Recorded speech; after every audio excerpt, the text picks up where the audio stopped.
Joey Himelfarb.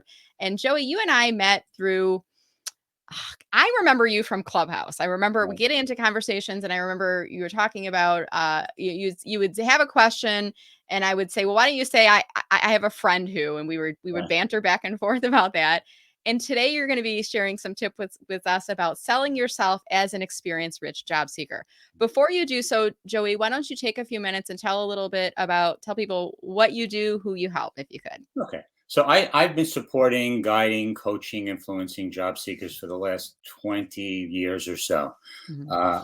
Born and bred in New York, born in Brooklyn and raised in Yonkers, went to school in Buffalo. So I'm a true blue New Yorker, and I'm in your face. But having said that, I've learned that sometimes it's not so good to be in your face. And I've learned that when I'm dealing with job seekers, it's sometimes better to hold back and let people say what's on their mind and let them speak. Because what I've discovered over the years is that there are some people that are upset and they're really in despair and despondent. And I've been in sales for a very long time.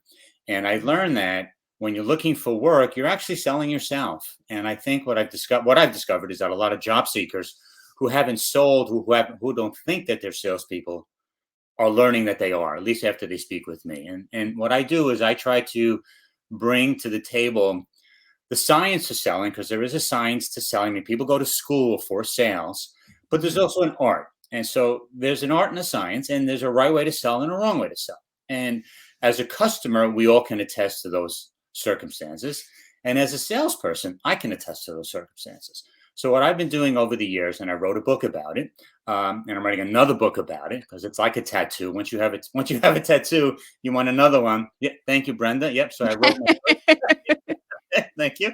So I wrote that book because I've been making these presentations to unemployed professionals for the last 20 years, all around Jersey. And people would say to me, "Where's your book?" And I said, "I don't have a book." So you should write a book. So I finally wrote a book, and there it is. And in it is really a distillation of what I've learned over the years. And I'm still learning every day. I don't have all the answers. I'm not a know-it-all. Every time I learn something new, I realize how much I don't know.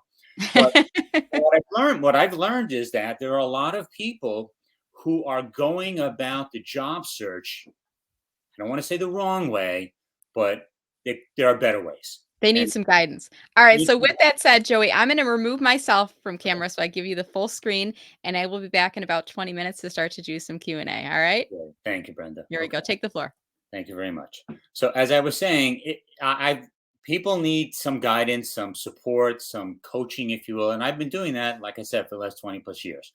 And let me share with you a couple of things that I've learned. Again, that I've learned. A lot of these are not mine. These are available to everybody who's watching this. You can find all this stuff either on Google, or YouTube, Instagram, TikTok. I mean, it's all, everything's out there. It's just people are repackaging it.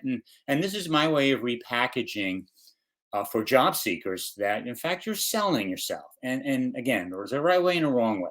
So right off the get-go, if nothing else, if you don't remember anything else from what I'm about to tell you for the next 15, 20 minutes, please remember this: when it comes to selling yourself, the irony is it's not about you. It's about them, the customer. In your situation, if you are a job seeker, your customer or customers are hiring managers, people that are going to hire you. And so they don't care that you're unemployed. They don't even care why you're unemployed. They don't care how many wives you have, how many children you have, how many bills, how many cars, how many homes. They don't care about any of that stuff.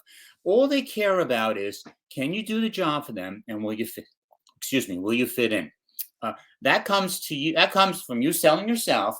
But you can't be groveling and you can't be saying, "Hire me," because it doesn't work that way. Because while they're speaking to you and listening to you, they're thinking to themselves, "What's in it for me? What is this person going to do for me?" And it's your job to show them what you can do for them based on where you've been and what you're doing. And if you're experience rich, I got to believe you have an arsenal of experience behind you. Having said all that, please, from the get-go, you've got to be positive. That's my mantra. Positive beats negative every day. Because if you're positive and you don't have the skills, okay, there are some employers who will hire you and teach you those skills. But if you're a Debbie Downer or a toxic Tony, I don't care what you know. I don't care what skills you have. I'm not bringing you into my organization. You're not going to be the bad apple that spoils the bunch. And so you got to be positive and upbeat. I know it's easier said than done, but you got to do it because you got to be positive. There's enough negativity on this planet for everybody and then some. And you don't need to be that way. You need to be positive and upbeat. And along those lines, you need to be polite and persistent. And I'll get into that later on. But at a minimum, please, it's not about you, it's about them. And you got to be positive above anything else. Because once you're positive, now things start to happen.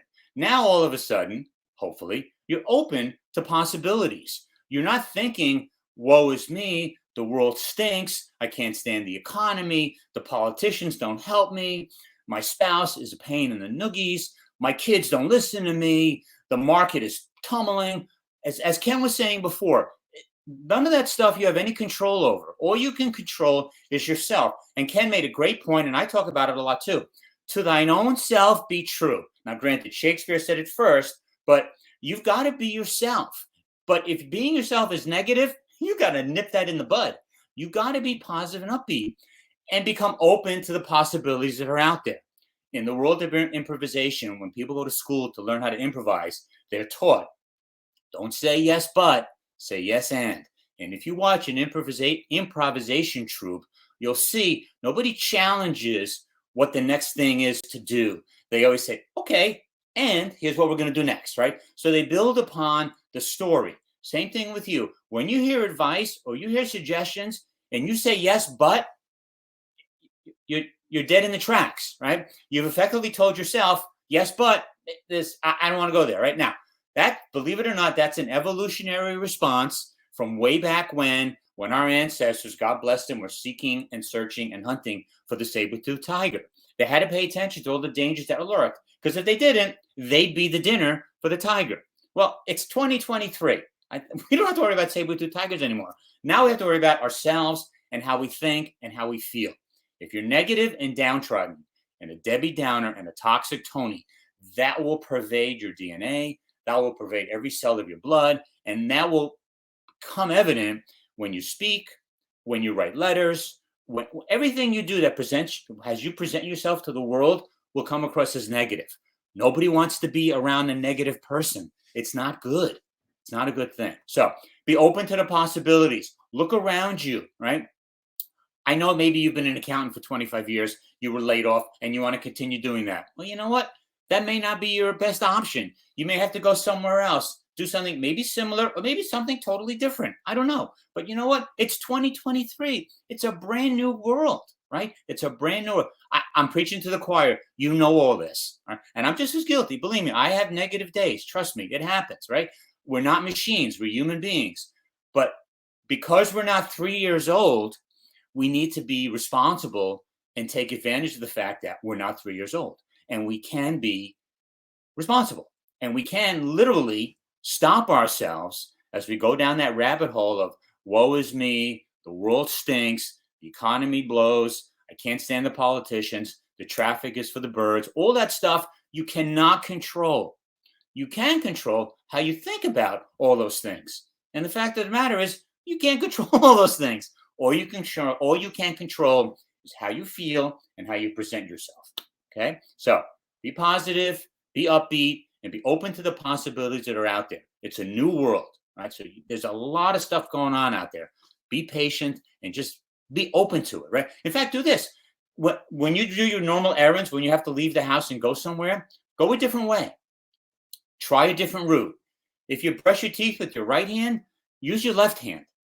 Your dentist will tell you that's a great idea because you're using a weaker hand, you won't be brushing as hard and removing more enamel than you have been doing for the last 40, 50, 60 years, right? But dress differently. If you put on your pants first in the morning, put on your shirt. Do things differently. Be open to the possibilities. What happens then is your mind and your body starts paying attention because all of a sudden, now you've got to think about what you're doing and where you're going as opposed to being a robot and just doing everything rote, okay? So positive, be open. If you want to be open, if I may be so bold, one of the things I think most experienced rich people forget, unfortunately, through no fault of their own, is their network. You have available to you a slew of people, who've known you for 10, 15, 30 years who maybe you've lost touch with. Now be a great time to rekindle those relationships. And here's why. And anybody who's been looking for work unsuccessfully, who's been submitting their resumes into the black hole, into all these job boards, can attest to this. You submit online to your resume to some ungodly job board or even a company website. They don't know you from Adam.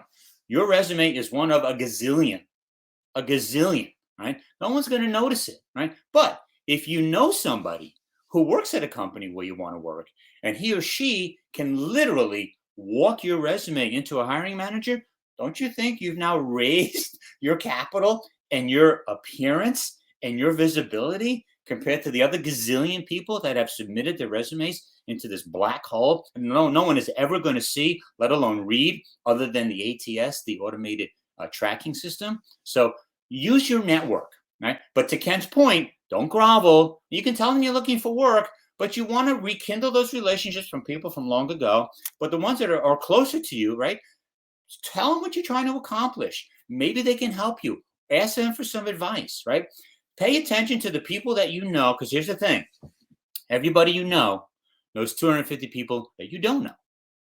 Think about that. Everybody you know knows 250 people you don't know. And those 250 people know another 250 people that you don't know. And the fact of the matter is, I bet you if you go back and you look at your resume and you think about the jobs you've had, I know I did it with me, almost every job I've had in my career and every hiring manager I've had is someone I did not know because I didn't know them. However, I was introduced to them because of somebody I knew. So at your fingertips, believe it or not, is a wealth of knowledge and a wealth of information. Pay attention to the people in your network who work with a lot of people, people that service a lot of people, your auto mechanic, your hairstylist, your dentist, your doctors, your lawyer, your accountant. People that talk to people your network becomes your sales force, if you will, right? So get them to start touting who you are, or just pay attention to conversations that they're having on the line at the shop, at the supermarket, at the soccer field, or wherever they are, listening in for maybe somebody who could provide a lead for you. Again, that network that is available to you, it's out there. You just have either forgotten about it because you're stuck in the weeds, you're sitting in the forest, you can't see the trees. Between your LinkedIn profile, between your alumni from college or even high school, I mean, there alone is a gazillion people that you got to know, I believe. So homework assignment, go back into LinkedIn or go back into your contacts and start making phone calls, right? If you're experience rich, you know how a phone works, right? And go out and start making phone calls and start reconnecting with people. You'd be surprised. You would be surprised how many people will help you, but they didn't know you need help. But you got to reach out, okay? All of this leads to, I hope you hear, a positive mindset, right? And Carol Dweck is a psychologist. I think she was from Stanford. She wrote this book called Mindset, and she talks about fixed versus growth mindset. And it really is how you perceive yourself in the world, whether you can learn something or not. And it's a challenge, and I've alluded to this before. It's a challenge if you walk around thinking the world stinks. I'm not going to get any better than what I am right now. This is what I am. This is what I know. I can't do anything else. If that's your attitude, that's a challenge. I'm not saying you can't find work, but it's going to be a challenge, as opposed to being the person who was like, man, this is like, I can do this. This is fun. This is exciting. I may not know it, but I know where to get the information. I know who might be able to have an answer to it. Here's the thing, right? I've learned over the years, every time I learn something new, I realize how much I don't know. And as far as I'm concerned, that's all I need to know. And I don't spend time watching the news. If you do, God bless you. I don't. My friends say, Joey, why don't you watch the news? Because you know what? How will you know if something bad happens? That's all they want to tell me, or the bad stuff, right? How will I know something bad? You'll let me know. You'll send me a text. You'll call me. You'll send me an email. I'll hear about it, I'm sure, right? I don't have the time, let alone want to spend the effort watching and listening to all that beating up, right? And I'm not clairvoyant, but tonight at 11 o'clock or even at 6 o'clock, First 4 stories on the news: death, despair, destruction, desolation. Commercial break. Oh my God, I can't believe what's going on. Now, this one's doing that. This is happening here. I don't need to hear this, right? I don't need to hear this. I need to be positive and upbeat. If you're a job seeker and you're watching the news and you're letting that stuff soak into you, it's coming out of you somehow, some way. I don't want to do that. I'm telling you, between Google and YouTube, there is enough positive, uplifting, inspirational, motivational stuff, for lack of a better word, and people that can help you get out of whatever doldrums you may be in and pump you up. I did it before this call. I listened to some podcasts that I'm happy with. I watched some videos that I've saved over the years. I've pumped myself up, and I listened to this stuff, and I film it, because how simple would it be for me to say, woe is me, the world stinks, the economy blows, I'm not making money, right? I could do that all day long. I don't want to do that. I don't want to do that. I want to be positive and upbeat. Positive beats negative every day. And so here's my final 2 seconds, if I may. I see how much time I have. Okay, I got like a couple minutes. Please, please live your life, right? Live, love, and laugh. And above all, lighten up. Take the pressure off of you. It's hard enough as it is. There are 4 generations of people working today in today's job market. It's stressful, right? You can't come in fighting that. Accept it and work with it, and be one of the people who can, quote unquote, be a mentor. Have you thought about that? You can certainly teach the younger folks, and guess what? They can teach you if you're open and you have a positive mindset. How are we doing, Brenda? You're doing awesome. I'm in the background the whole time listening in, and I kind of listen for the cues as the presenter starts to kind of say and getting towards the end. And when you say I'm looking at my time, I'm like, okay, I'll pop myself in here. But no, this is great. I feel like, Joey, you make me smile and you make me laugh, and you're such an inspiration. And then you turn the dial a little bit and you slap me over the face. You're like, stop doing that. Stop acting so nice. And we need that. When we are in career transition, I always talk about this on our Friday calls. It's a roller coaster of emotions, and it's really easy when you're on that downturn to get stuck at the bottom. Yep. And it's really easy to just sit there and wallow in your own, self-pity, but you got to pull yourself back up. You got to let the roller coaster of emotions pull you back up. On that note, we've got a couple comments and questions that are coming in. And by the way, I'll invite our audience. If you do have any questions for Joey or any thoughts on the conversation, feel free to drop them in chat right now. We'll have a few minutes to do this. And first one I wanted to pull up is from Harvey. Sounds a lot like the law of attraction. Do you mention the idea of assuming your interview is going to choose you or something similar? What are your thoughts on that, Joey? Absolutely. I think Harvey's a very good friend of mine. Thanks for joining, Harvey. So I teach my job seekers, my clients. I'm a big proponent of visualization. I want you to visualize when you're in your interview.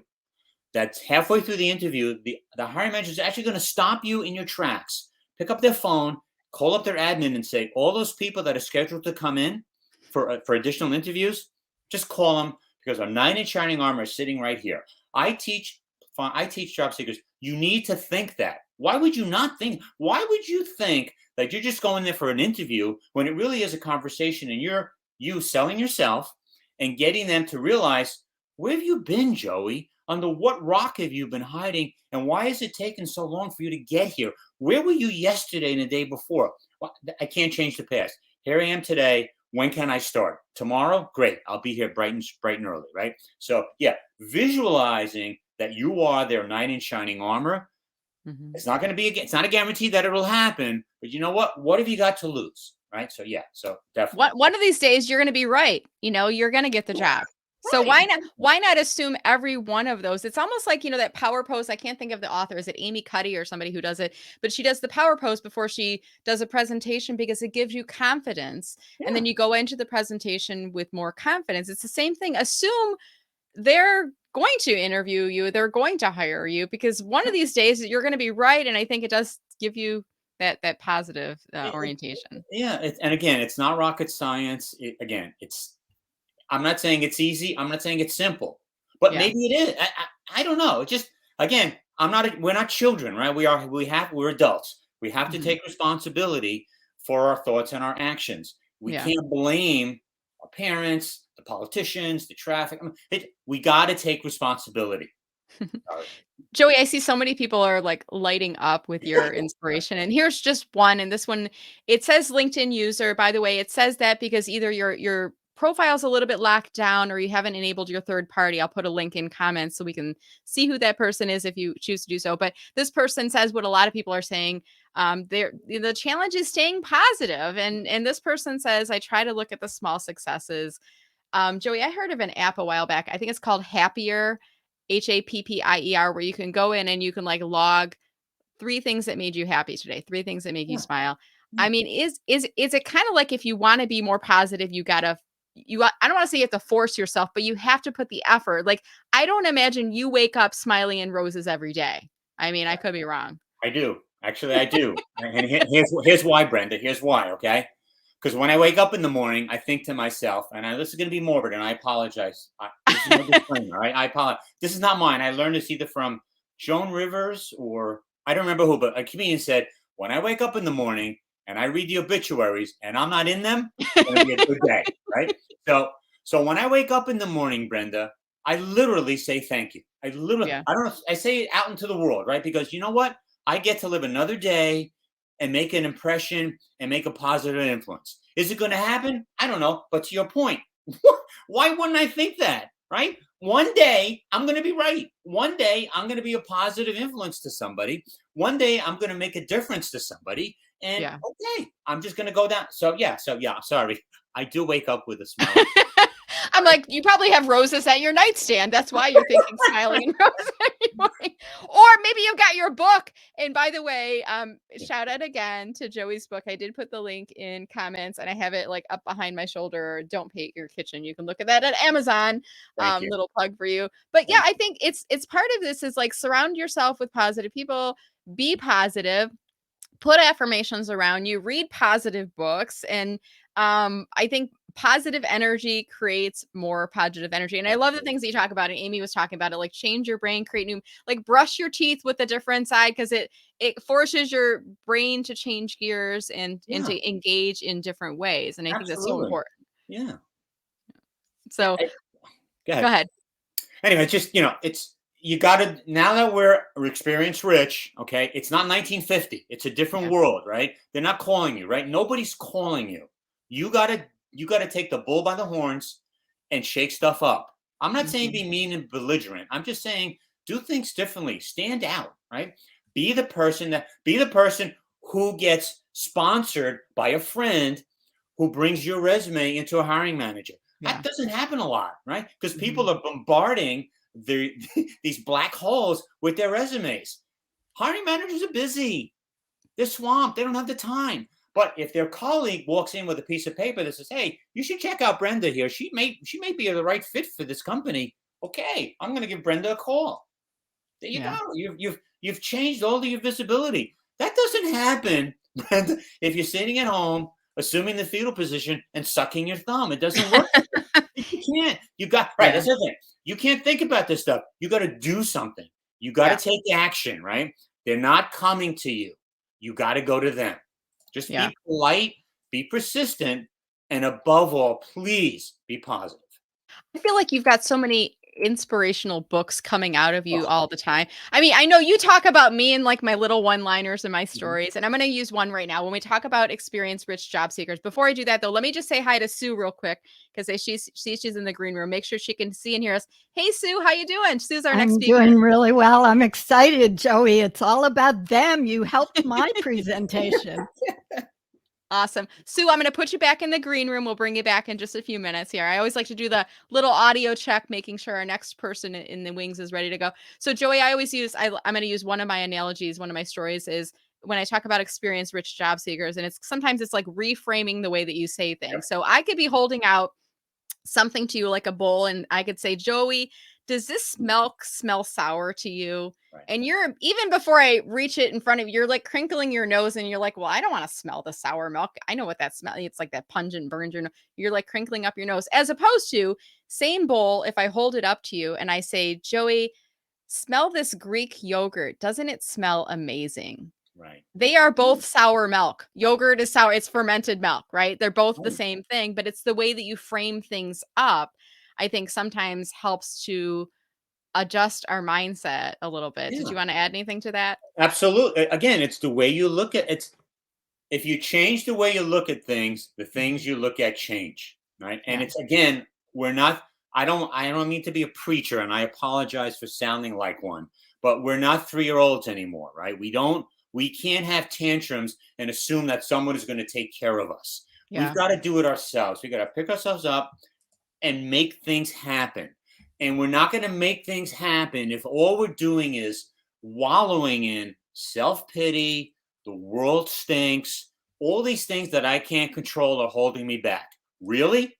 And as I Ken said before, don't look at the numbers. Like I say to people, so what are the, who cares what the numbers are, right? Your job is waiting for you, but it's not coming to you. It's not 1950. You got to Yeah. go get it. You got to go find it. And you got Yeah. this network, like I said, of people around you who can help you to reduce that time to get there. Make use of them. As experienced, rich individuals on this call, Mhm. they're out there. Those people are out. I don't know who they are. You do, right? Take the time, if you have to, get a pencil and paper and start making a list of all the people you know. You'd be surprised. I'm telling you, you'd be surprised who can help you, but they don't know Mhm. you need help because they don't know. They haven't Yeah. You spoken got to to let them you. know. Yeah, you Yeah. gotta let them know, right? But you got to be positive. I just, have I mentioned that enough? I don't know. I feel like we're going to get a bumper sticker or a coffee mug that says "Be positive, Joey Himelfarb." Okay, I'm all right. Joey, if there are folks that are interested in connecting with you on LinkedIn, I've just pulled your profile up on Yeah. screen so they can see you. Are you open to connecting with people? Would Of that be okay? course, of Okay. course. Please All reach right. out to me. Let me know that you saw this, that you were here on this live-a-thon, so Mhm. I know who you are. Point of reference, as Ken was mentioning. Be happy to work with you. I'm offering anybody who's interested a 1-hour session where we'll have a conversation. And if you want to go further, we can talk about that. But I just, like Ken, I want to pay it forward. I've been unemployed many times. It stinks. I know. Mhm. I can relate. It's not. It's not fun. It's not. It's not a happy place. But you know what? Tomorrow's another day. And he was right. The sun will come out tomorrow. It always does, right? I love it. And Joey, if someone is interested in working with you, do you work with people one-on-one or tell us Absolutely. a little bit about that? Okay. Absolutely. Yeah, yeah. Like I said, but it's always never before I have this conversation Yeah. because you may not be ready. We may not be the right fit, right? We sell every day. In that conversation, I'm selling myself to you. You're selling Mhm. yourself to me. If it works, that's Awesome. great. We can move forward. If it doesn't, that's okay. That's Yeah, fine. no harm, no foul. And Exactly. I want to put the link up on screen again and just remind everyone if you want to get the access to the playback, I'm going to clip out all the speaker presentations. If you want another slice of Joey, so to speak, you want to hear his talk again, or if you'd like to learn more about that 1 hour session that he mentioned, the 1 hour call to mention, or access to any of the other presenter resources, go to mellermarketing.com/lilrich. LIL stands for LinkedIn Live. Rich is the experience rich. So just go to mellermarketing.com/little rich, Lil Rich, rather, I should say. Somebody typed in LI Rich and they said they got a 404 and somebody else corrected them. So I just want to make sure that they pointed that out. Joey, thank you so much. You've been a delight. You made me laugh. You made me smile. I know others feel the same way, and you're just such a delight. Thank you so much for your time here today. Thank you, Brenda. Good luck the rest of the session. Thanks so All much. right. Appreciate it.